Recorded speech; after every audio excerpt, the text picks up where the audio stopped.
그래서 외국 외신들도 정말 어마어마하게 지금 이번 한국 상황 현장 이태원 참사를 엄청나게 보도를 하고 있는데 이게 한국에서 이렇게 보면 이제 과거에 저도 최근에 연수 때문에 지금 밖에서 있을 때가 있었는데 과거에 한국에 대한 인식과 지금 최근 2, 3년 사이에 한국에 대한 인식이 굉장히 많이 달라진 건 네. 분명한 것 같고, 예. 그리고 K-팝, 그다음에 특히 경제 글로벌 기업들 나오는 것들 그거에 비해서 이제 한국에 대한 여러 가지 그런 특히 젊은 층들 한국에 대한 또 선호도가 굉장히 높습니다. 그래가지고 한국에 오신 여러 가지 외국 젊은 친구도 되게 많은데 이번에 희생 하신 많은 외국인분들 중에도 젊은 분도 계시고 그런 안타까움이 있고 그래서 그런 전 세계 언론들도 굉장히 의아합니다. 그래서 뉴욕 타임스가 됐든 BBC가 됐든 CNN, AP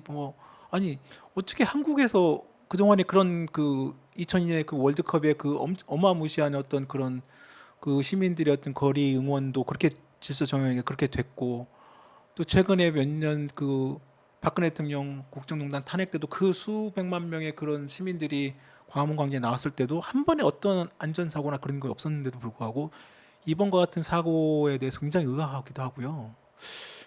외신들의 반응, 외신들의 얘기는 결국 또 그것도 다 한국 경제의 어떤 전반적인 어떤 뭐라고 해야 되나요? 인식? 투자자들을 바라보는 그런 것도 다 영향을 미치는 부분도 있잖아요.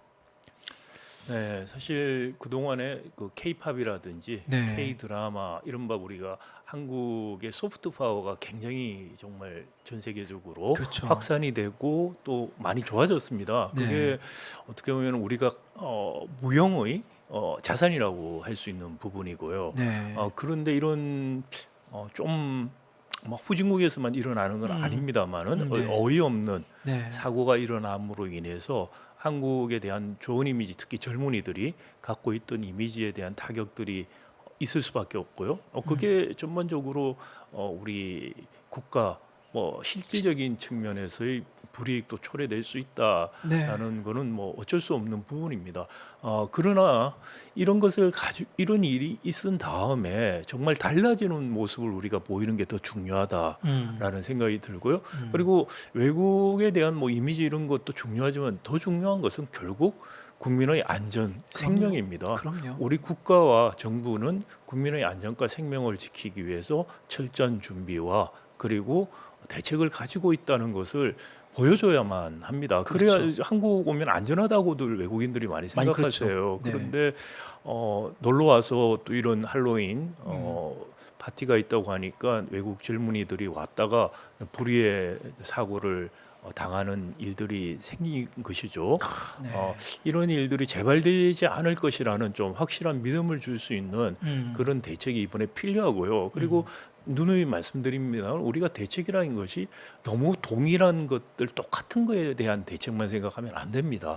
일어날 수 있는 유사한 일들에 대해서도 항상 면밀하게 주의를 기울이고 생각을 할 수 있어야 된다. 법에 정해진 것에 대해서만 내가 책임을 안 지면 된다는 식의 그런 자세를 공직자들이 가지고 있어서는 결코 될 수 없다. 또 그런 자세를 바꿀 수 있는 좀 일벌백계형 인사 측면에서의 조치도 필요하지 않을까라는 생각이 듭니다. 네. 교수님이 중요한 말씀하셨습니다. 진짜 지금 재난안전기본법 그거를 이번에 또 일부에서는 여당을 중심으로 개정 얘기도 나오고 개정 좋습니다만 방금 말씀하신 이 기존에 있는 법 안에서 충분히 정부와 지자체와 국가가 할 수 있는 해야 되는 그런 당연한 책무가 있음에도 불구하고 지금 자꾸 그런 여론을 그런 쪽으로 얘기하는 것도 참 약간 솔직히 좀 별로 이렇게 탐탁지 않습니다만 그래서 이번에 행정 참사 인재 이런 얘기도 많이 나오고 있고 교수님 말씀하처럼 그런 일벌백계라는 그런 책임에 대한 부분 그 중대재해처벌법도 사실 그런 의미죠. 그렇죠. 처벌을 하려고 만드는 것이 아니고 그럼요. 강한 일벌백계형 처벌을 통해서 방지의 목적이 있습니다. 네. 그런데 법을 제정한 다음에도 정부가 시행하는 데 있어가지고 굉장히 소극적인 태도를 맞습니다. 취하고 있으니 네.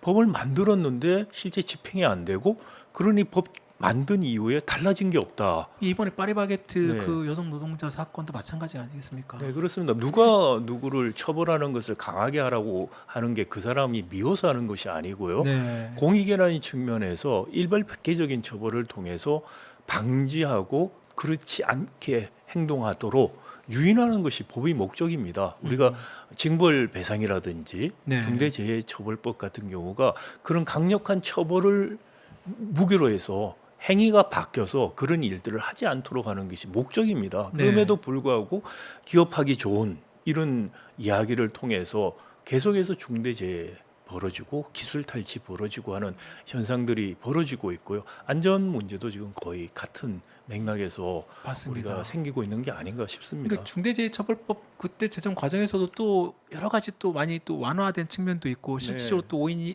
미만의 사업장 같은 경우 또 거기에 그렇죠. 해당도 안 되지 않습니까? 네. 그러니까 그런 여러 가지 미미한 점도 여전히 남아 있는데도 불구하고 방금 교수님 말씀한 것처럼 그 법이 갖고 있는 어떤 누굴 처벌하기 위한 법이 아니라 그런 어떤 최소한의 어떤 그런 노동자 내지는 현장의 직원들의 안전을 보장하고 또 그런 것을 책임 있는 사람들이 그런 걸 또 인식을 하고 그걸 방지하는 게 더 목적인데 마치 무슨 기업의 어떤 규제 차원으로만 그걸 인식하는 듯한 그런 시도 참 안타깝고요. 네, 참 안타깝고요. 사실 그 시장 경제라는 것이 경제 주체들이 이기적 동기를 가지고 행동한다는 것을 가정을 합니다. 그렇죠. 그렇다고 해서 모든 이기적 동기를 허용하는 게 아닙니다.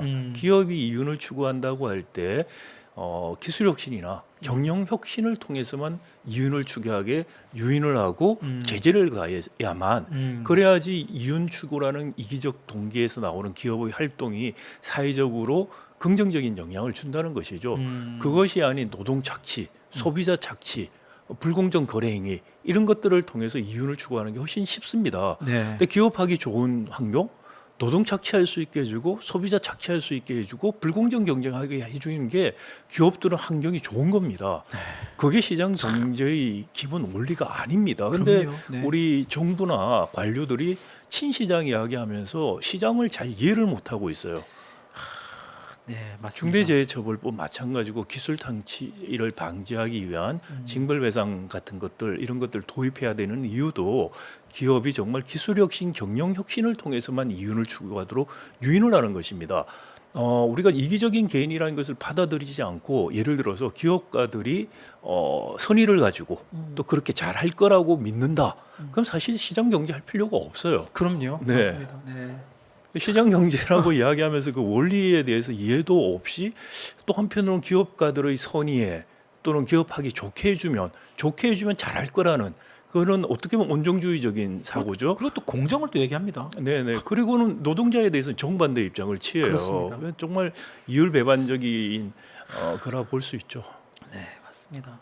그래서 이번에 물론 이제 방금 말씀 그런 기업가 그런 부분들 그게 다 연관되어 있는 것 같습니다. 중대재해처벌법 아까 아직도 제대로 안 되고 있는 징벌배상 문제 그리고 또 안전과 관련된 이 안전이란 게 우리 시민들의 기본적인 안전도 있습니다만 여러 가지 그 경제 활동에서 여러 안전 문제도 굉장히 중요하고 특히 이제 이번에 이제 이태원 이번 참사 지금 이제 앞으로 이제 애도의 시간 그 애도의 시간도 솔직히 좀 여러 가지 말들이 있습니다만 여하튼 애도의 시간을 저희가 잘 수습과 애도를 하고 그 다음에 아까 교수님께서 말씀하신 그런 일벌백계의 책임을 명확하게 하지 않고서 또 다른 어떤 그 혁신 악도는 어떤 그런 발전 이런 게 없지 않겠습니까? 그렇습니다. 네. 그 애도를 하는 거는 애도를 해야 되고요. 네. 그렇다고 해서 애도를 한다고 해서 책임 규명이라든지 문제 해결을 위한 대책을 세우는 거 네. 이런 부분들이 소홀히 돼서는 안 된다고 생각이 됩니다. 그럼요. 두 가지는 별개고 또 그럼요. 같이 해야 되는 문제다라고 그렇습니다. 생각이 됩니다. 저도 요즘에 최근에 또 아쉬웠던 게 좀 아까 그 공직자들 아까 말씀하신 그 자세 교수님께서 말씀하신 그 왜 오늘 이제 드디어 뭐 국회에서 일부 이제 뭐 행안부 이상민 장관이 뭐 유감을 표명하고 했습니다만 초기나 이런 지금 나온 그 사람들 이른바 책임자라고 할 수 있는 그런 공무원들 공직자들이 단 한마디도 죄송하다 국민들께 사과 한마디가 없더라고요, 정말. 그렇죠. 정말 유감스럽고요. 네. 정부와 공직자가 국민의 생명과 안전을 지키는 것이 최우선의 책무라는 것 자체를 네. 인식하고 있다면 사과를 해야죠. 그러니까요. 당연히. 우선 먼저 국민께 네. 이런 일이 벌어진 것 자체에서 일단은 사과를 하고 죄송하다는 말 한마디가 네, 일단 네. 국민들한테 굉장히 좀 잘 와닿을 것 네, 같고. 그렇게 핑계를 대고 책임 안 지려는 태도를 취했던 공직자가 말을 바꾸면서 그냥 유야무야 넘어갈 수 있는 문제가 아니다라고 생각이 됩니다. 그렇습니다. 명예를 생각하는 공직자고 음. 최소한의 명예가 있는 사람이라면은 자신의 말에 대해서 사의를 표함으로써 책임을 지는 자세, 책임을 지지 않는 거예요. 지금 처음부터 책임을 회피하려고 했고 그럼요. 또 실언을 한 거에 대해서도 책임지지 않고 어떻게든 자기 공직을 연명하려고 하는 아주 참 추한 모습들이다. 저는 그렇게 생각이 됩니다. 맞습니다. 저는 그 윤석열 대통령도 지금 뭐 지난 그 폭우 때 여러 가지 그 비판을 의식했는지 는 모르겠으나 이번에는 뭐 여러 가지 뭐 대통령실에서도 실시간으로 대통령의 동선을 뭐 공개하고 윤 대통령도 지금 그 현장도 방문하고 뭐 지시하고 뭐 그것도 또 그 나름대로 또 여러 가지 뭐 얘기들이 있습니다만 전 대통령도 지금 뭐 당장 우리가 뭐 대통령한테 책임 물을 수 있는 건 아니지 않습니까? 그러면 국민들 앞에서 지금 몇 번 그 아까 뭐 대국민 담화도 발표를 했습니다. 그런 자리에서 먼저 대통령으로서 직접 또 죄송하다고 말 한마디 하면 어떨까? 당연히 했었어야죠. 그렇죠. 당연히 그건 도덕적으로 최소한 음. 국정을 총괄하는 대통령으로서 네. 이런 국민의 안전과 생명이 제대로 지켜지지 못한 거에 대해서 네. 깊이 책임을 느끼고 네. 국민께 사과하는 게 우선 필요했고요. 그럼요. 네, 그렇다면 많은 국민들이 오히려 네. 거기에 대해서 평가를 했을 거라고 생각을 합니다. 맞습니다. 참 시간은 흐르고 이런 부분들을 굳이 국민들이 알아서 이렇게 얘기하기 전에 이렇게 좀 움직이고 먼저 말하고 그게 참 어려울까라는 생각도 좀 들고 좀 안타깝다는 생각이 들었습니다.